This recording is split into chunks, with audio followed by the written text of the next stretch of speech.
ये कहानी झारखंड की है। कुछ कहीं अनकही बातें हैं, मगर सत्य घटना पर आधारित है। वाटर बोट जो झारखंड बिहार का एकमात्र प्राकृतिक झील है, उसी झील का स्रोत पारसनाथ पर्वत है जो उससे काफी सटा हुआ है। उसी झील के पास एक गांव जिसका नाम झरियाडील है। जैसा कि हम जानते हैं, हर गांव का अपना नियम कानून उस गांव के बाहुबली लोग बनाते हैं, जिससे आम जन को काफी हद तक नुकसान होता है। कहानी के मुख्य पात्र हैं उसी गांव की निचली जाति में जन्मी सुगिया, जो एक 19 वर्षीय लड़की है, मंगरू जो एक 21 वर्ष का लड़का ऊंची जाति का है। इनकी कहानी इसलिए सुनी जा रही है क्योंकि इन दोनों के जीवन का अंत हो चुका है, जिसका कारण इनका समाज था। बात उन दिनों की है जब दोनों ने कक्षा 10 की परीक्षा उत्तीर्ण कर ली।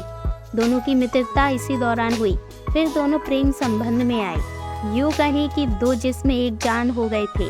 देश आज़ाद होने के बाद भी जो बालिग हैं उन्हें संवैधानिक अधिकार नहीं है। जब ये समस्या बड़े बड़े शहरों में आम बात होती है, तो गांव में तो अधिकारों का कोई मतलब ही नहीं। जो पंचायत कहे या घर वाले कहे वही सही है। इसी सोच के दुष्परिणाम को सुगिया और मंगरू जैसे जोड़ों को भुगतना पड़ा। जब उनका प्यार पनपा आगे बढ़ा तो गांव वालों को खबर हुई। घर वालों ने लड़का और लड़की को बहुत मार पीट कर समझाया, लेकिन न तो सुगिया मानी और न ही मंगरू। समय बीतता गया, यही घटना बार बार होने लगी। वे दोनों मार खाते, ताना सुनते, पर दोनों ने जैसे एक दूसरे से विवाह करने की जिद बना ली थी।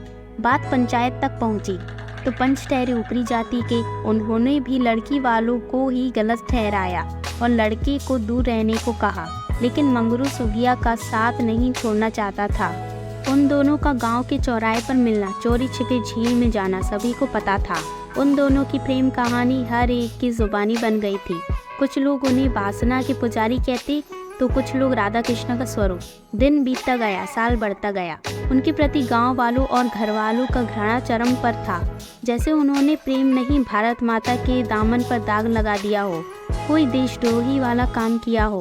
उनके सभी दोस्त, साथी, सहेली सभी ने उनको खुद से अलग कर दिया। अंत में दोनों ने खुदकुशी करने का फैसला किया।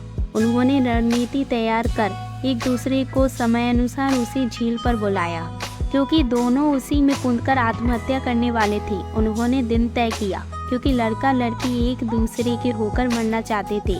वहीं एक मंदिर में दोनों ने शादी कर जान देने की योजना बनाई थी। कुछ दिन बाद तय किए समय पर सुगिया दुल्हन के वेश में शादी के पश्चात अपनी जान देने को तैयार थी। शायद ऊपर वाले को कुछ और ही मंजूर था, क्योंकि मंगरू के घर वालों ने उसे खूब मार पीट कर घर में ही बंद कर रखा था।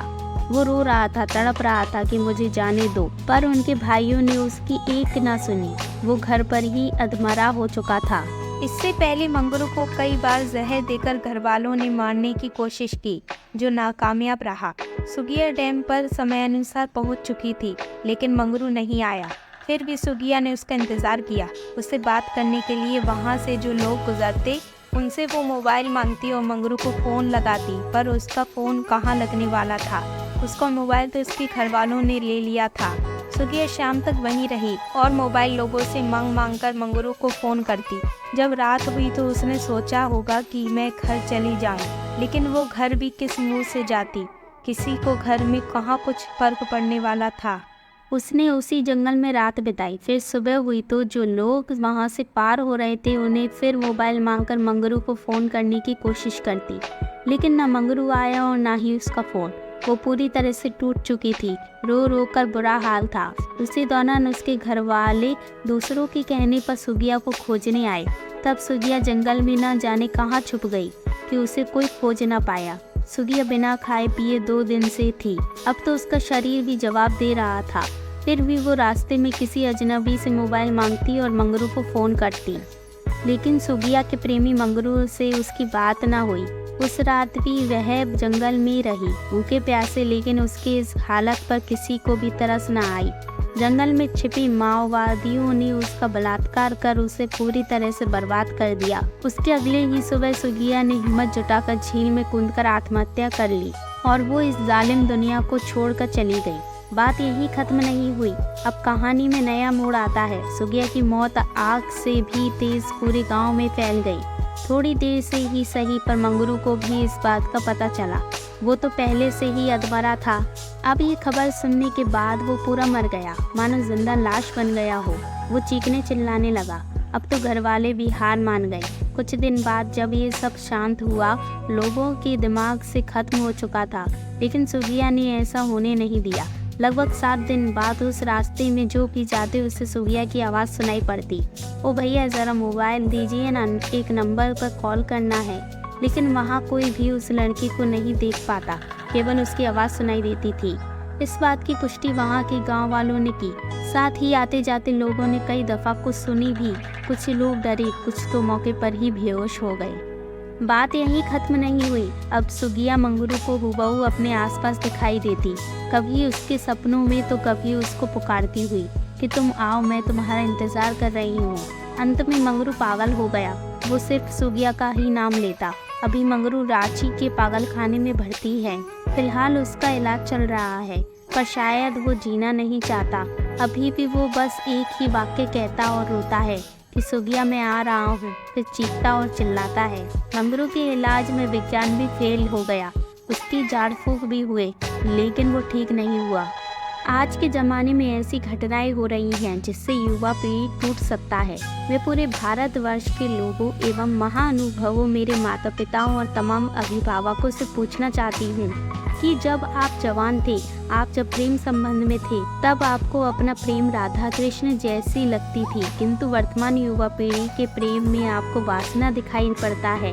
इस सृष्टि के निर्माण का आधार ही प्रेम है, तो क्या हक बनता है किसी को झूठे शान के लिए सुगिया और मंगरू जैसे प्रेमियों की जिंदगी बर्बाद करने का। मेरी कहानी में तो लड़की खुदकुशी कर ली, किंतु भारत में न जाने कितने ऐसे प्रेमी को जिंदा जला दिया जाता है, उन्हें जान से मार दिया जाता है। घर वाले उसका बहिष्कार कर देते हैं, झूठे शान में पगड़ी पहनकर इतराते हैं। शायद वो डॉक्टर अम्बेडकर जी के संविधान से भी खुद को ऊपर मानते हैं। कई मामलों में तो संवैधानिक लोग जैसे पुलिस, न्यायालय भी गुनहगारों का ही साथ देते हैं। विश्व की सबसे बड़ी युवा पीढ़ी भारत में है। अगर ये हाल रहा तो देश के भविष्य की कल्पना आप कैसे कर सकते हैं? झूठी परंपराओं के लिए सच्चे प्रेमियों की बलि देना, क्या ये सही है? जैसे पानी एक जगह ठहरा रहे तो गंदगी आ जाएगी, उसमें बदबू उत्पन्न हो जाएगा, वैसे ही परंपराएं भी बदलने चाहिए, वरना लोग विद्रोह कर देंगे। सरकार कुछ करती नहीं ताकि उनका बैंक वोट कम ना हो जाए। जवान लड़की जो प्रेम संबंध में रहती है उसको मारकर घर वाले कहते हैं कि मेरी इज्जत का सवाल है, लेकिन जब कन्या भ्रूण हत्या करते हैं तब हम अपनी मर्दांगनी और इज्जत क्यों भूल जाते हैं? जब लड़की अपनी मर्जी से शादी करती है तब ही हमें अपनी झूठी इज्जत का ख्याल आता है। बेटा अगर दूसरी घर की बेटी को लेकर आए तो हम माफ़ कर देते हैं। एक ही समाज में एक समान न्याय क्यों नहीं? वहीं पंजाब हरियाणा में पूरे भारत से ही नहीं अपितु पूरे विश्व से लिंग अनुपात कम है। इसकी पूर्ति के लिए झारखंड, बिहार और उत्तर प्रदेश आदि राज्यों से लड़कियों को खरीदकर मुफ्त में शादी कर ले जाते हैं। तब इनको जाति, धर्म और मजहब नहीं याद आता है। ये एक तरह का समाज का दोगलापन है और कुछ नहीं। कहीं ना कहीं दहेज प्रथा का कारण जाति में विवाह ही है। जिस दिन अंतरजातीय विवाह शुरू हो गया, मानो दहेज प्रथा खत्म हो जाएगी। इसलिए प्रेमी युगल का सम्मान करना चाहिए। भारत में इतना प्रेमियों के विरोधियों के बावजूद भी इस देश में कुछ ऐसे भी लोग हैं जो प्रेम करने वालों की रक्षा करते हैं, जिनका नाम है लव कमांडो, जिसके संस्थापक संजय सचदेव हैं, जिन्होंने हजारों युगलों को होने वाली दुर्घटना से बचाया है। जब एक 18 साल का लड़का या लड़की अपने भारत देश का प्रधानमंत्री चुन सकता है तो अपना जीवन साथी क्यों नहीं चुन सकता? हमारे भारत के सर्वोच्च न्यायालय ने साफ साफ कहा है कि जाति प्रथा हमारे भारत देश को पूरी तरह से बांट रही है। इस देश को नेता और सरकारें नहीं जोड़ सकती हैं, सिर्फ इंटरकास्ट मैरिज अर्थात प्रेम विवाह ही जोड़ सकता है। ये कथन है हमारे सुप्रीम कोर्ट का। फिर भी अगर आप डरते हैं तो इसका कारण है प्यार को छुपाना, और इसी के कारण ही घर वाले, पड़ोस, गांव, खाप, पंचायत, झूठा समाज आदि आप पर जुल्म करते हैं। आप अगर प्रेम करते हैं तो गर्व से कहो कि आप प्रेमी हो, इस देश की गलत परंपराओं के खिलाफ हो। प्यार करना पाप नहीं है, विरोधी हमारा बाप नहीं है। प्रेम का हो विकास, प्रेमियों को प्रेमिकाओं में हो विश्वास। ऐसे थाम लो एक दूसरे का हाथ, चाहे विरोधियों का हो सर्वनाश। गर्व से कहो हम प्रेमी हैं।